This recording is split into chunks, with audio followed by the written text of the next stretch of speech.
Salut, c'est Trado, je suis content de vous retrouver pour la mise à jour de l'analyse technique de l'or et de l'argent libellés en euros et en dollars. Avant de commencer, une petite alerte parce que des escrocs sévissent en utilisant mon pseudo pour vous faire des propositions d'achat de Bitcoin. Ce n'est pas moi. J'invite à regarder la vidéo que j'ai mise en dessous de cette vidéo aussi sous les commentaires pour que vous soyez alertés et pour que vous voyez à quoi ressemble cette tentative de fraude qui passe donc par l'usurpation de mon logo et de mon pseudo. Soyez méfiants. Alors, on commence comme d'habitude par les actualités qui ont émaillé le petit monde de l'or et de l'argent. Alors, ça pourrait prêter à sourire, mais en fait, c'est pas si drôle que cela. C'est le Royal Mint Gold, c'est l'équivalent de l'émission que la monnaie de Paris au Royaume-Uni, hein, qui est face à des problèmes colossaux de livraison d'or qui se traduisent par des sauts de prix. Des acheteurs se retrouvent avec une ardoise très importante pour faire face justement à cette insuffisance d'offres d'or et d'argent au Royaume-Uni, et les prix sont extrêmement volatiles. Cela montre qu'en période troublée, eh bien, l'or conserve toujours son statut de valeur refuge, et c'est en creux un message assez intéressant de voir que même les institutions officielles, hein, chargées de délivrer de l'or et de l'argent peuvent être soumis à ces hiatus, à ces chaos régulièrement lorsque les circonstances sont réunies. En Inde également, des nouvelles très encourageantes pour l'or, puisque les importations indiennes ont explosé. Alors il y a un effet de base, notamment à cause du fait du Covid qui a ralenti singulièrement le marché, mais voilà, encore une fois, vous voyez, il faut jamais enterrer l'or. Et dernier article très intéressant, très long et en anglais, mais si vous avez le courage de vous rendre sur le site du CME Group, hein, vous trouvez l'adresse là-haut, ici, eh bien vous trouverez un document très intéressant sur la production d'or, la production d'argent, et il est notamment expliqué dans cet article que pour l'instant l'or est guidé à la hausse et l'argent aussi par des phénomènes de demande, mais on oublie le rôle de l'offre, hein, et la production pardon d'or et d'argent depuis 2016 n'est franchement pas à son mieux, hein. Il y a des problèmes de production, et forcément ça aussi ça va jouer sur le prix de l'or et de l'argent qui tendent à se raréfier à cause de ces phénomènes. On regarde ce qui se passe pour le marché de l'or libellé en euros, et depuis que le signal a été donné sur ce support majeur des 1388-1415, encore une fois, ce n'est pas de la magie. Tout le monde voyait ce support majeur, c'est un support très important. Eh bien, on repart à la hausse. Est-ce que ça va durer? Est-ce que ça ne va pas durer? Personne n'est capable de le dire. C'est pour ça qu'il faut prendre l'habitude, je pense, d'acheter chaque fois que l'on revient sur un support en fractionnant les achats. C'est la méthode d'accumulation rationnelle. On n'est pas des voyants. Pour l'instant, vous le savez, hein, la zone de support 1477-1493 qui a fait l'objet d'achats, qui a été cassée.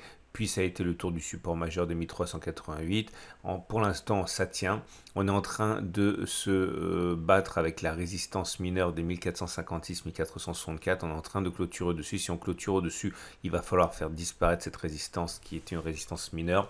Et on a déjà rendez-vous avec la résistance majeure, cette fois des 1477-1493, toujours sur le même process. C'était un support qui a été cassé, qui a donc changé de polarité, qui devient résistance. Méfiance au contact de cette zone. Pour l'instant, la tendance est toujours, on va dire, difficile, puisque la tendance de long terme donnée par la moyenne mobile à 200 jours est baissière. La tendance de fond est toujours baissière, on est en dessous de la M50 qui descend.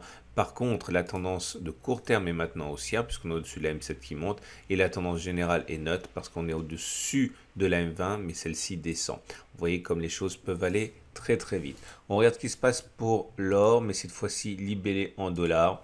Et là aussi, hein, c'est intéressant de voir que Voilà, des outils aussi simples que les supports, eh bien, ça fonctionne.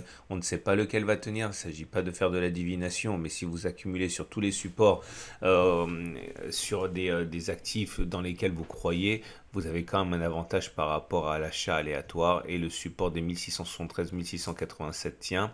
Depuis les plus bas, on a déjà rebondi de 4% environ. Là aussi, on va arriver très proche de la confrontation avec la résistance journalière des 1779-1763. Il faut s'en méfier. C'est un support qui a été cassé, qui a donc changé de polarité. Il m'étonnerait fort qu'il n'y ait pas des à-coups sur cette zone. La tendance de long terme est baissière, on est en dessous de la M200. La tendance de fond est baissière. La tendance de court terme est haussière car on est au-dessus de la M7 qui monte et on est au-dessus d'une M20 qui descend. Donc la tendance générale est baissière. Petit détour du côté de ce qui se passe chez mon partenaire aucoffre.com. En ce moment, je trouve que le pack duo philharmonique est quand même intéressant pour mettre le pied dans le marché. Si vous appuyez sur commander le pack, vous allez pouvoir voir sa constitution. Donc on parle ici de 40 philharmoniques en argent et de Vera Valor d'un quart d'once. On me demande toujours pourquoi il arrive que l'or et l'argent soient plus chers sur le site de mon partenaire aucoffre.com que sur d'autres sites. Tout simplement parce que vous n'achetez pas que de l'or et de l'argent, vous achetez un service et on sait très bien pendant les périodes de crise, les périodes de chaos comme on a connu récemment avec le confinement, voilà, avec Aucoffre, vous pouviez encore acheter, vous pouviez encore vendre alors que les boutiques étaient fermées et l'or et l'argent, ça correspond à un marché papier, mais ça correspond aussi à un marché physique. Là, lorsque vous achetez de l'or et de l'argent sur Aucoffre, vous adressez notamment à d'autres épargnants comme vous qui refusent de se dessaisir de leur or et de l'argent au prix de leur papier qui n'a pas véritablement d'influence sur le marché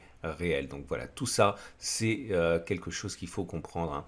Le passage par Aucoffre, c'est le passage par un service et pas simplement de l'or et de l'argent parce que bon, encore une fois, si vous voulez acheter de l'or et de l'argent mais que les boutiques sont fermées, ça vous fait une belle jambe et c'est ce qui se passe généralement lorsqu'il y a des situations extrêmes de chaos.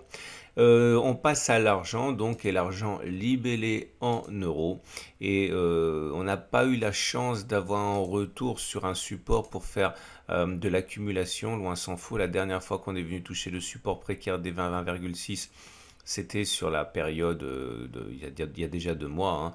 La consolidation à laquelle on a assisté sur l'or n'a pas permis donc à l'argent de venir chercher les 20,6, mais la tendance est aussi plus robuste. Là, on est toujours au-dessus de la M200 qui monte, tendance de long terme haussière. Par contre, la tendance de court terme, la tendance de fond et la tendance générale, bon, toutes ces moyennes mobiles s'entrelacent, donc c'est plutôt neutre. Et pour l'argent libellé en dollars, c'est la même chose. La tendance de fond est haussière, on est au-dessus de la M200 qui monte, mais bon, c'est un peu brouillon, toutes ces moyennes mobiles qui s'entrelacent, on va dire que c'est plutôt neutre. On a eu la chance quand même de se rapprocher très significativement de la zone des 24-24-8 pour l'argent libellé en dollars, ce qui a donné l'opportunité à certains peut-être d'accumuler. Mais voilà, on est clairement dans une situation plus vigoureuse que sur l'or. On le sait pourquoi, parce que l'argent a une connotation industrielle plus forte que l'or et donc forcément l'argent bénéficie davantage des perspectives de reprise économique mondiale. Je vous souhaite une excellente journée et n'hésitez pas à regarder à la fin de cette vidéo la vidéo d'alerte par rapport aux personnes qui se font passer pour moi et qui en veulent à votre épargne. À mercredi pour la mise à jour.